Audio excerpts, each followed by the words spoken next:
And so in this position, a cultural conservative, that is someone who wants to preserve the good things of the past that are handed on to us for our benefit, like the great books, the great ideas of the past, the doctrines of historic Christianity, the doctrines of cultural politics. Someone who is a cultural conservative and wants to retain those becomes sick at heart, becomes discouraged as he looks at the world around them, a world that recognizes it's heading for destruction, but refuses to face up to the discipline of the solutions that will solve the problems. A conservative is sick at heart and says, how did we get in this mess? How will we get out? There's no hope. That's the kind of sickness that Livy talks about in the next sentence, when he says the study of history is the best medicine for a sick mind.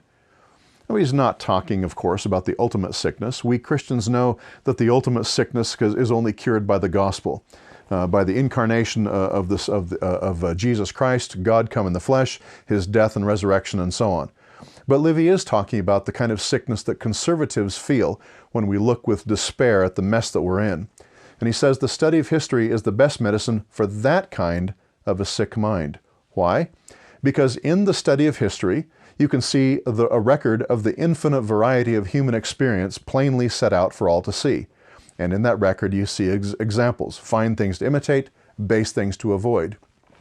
In history, we get perspective.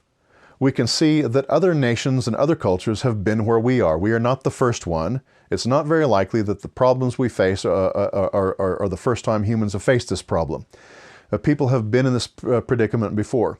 So the study of history gives us perspective, and we can rise above our despair by saying, oh, that's how they solved their problems before. Or, as the case may be, that's how they wrote out the problems when there was no solution, their culture would not face up to them, and a few people managed to write it out as their culture collapsed and they went into some change of culture, some change of government or whatever. But at least this is how the thinking people, the philosophically minded people, survived without despairing ultimately. So the perspective we get in the study of history helps us. He says in it we find the infinite variety of human experience. We see good men doing what they must for their country and for their families, for their gods. We see bad men sacrificing other people for their own benefit. And among those examples then, we can choose whom we will imitate and whom we will avoid. So history gives us perspective, and that perspective keeps us from despairing when we see the darkness of the culture around us.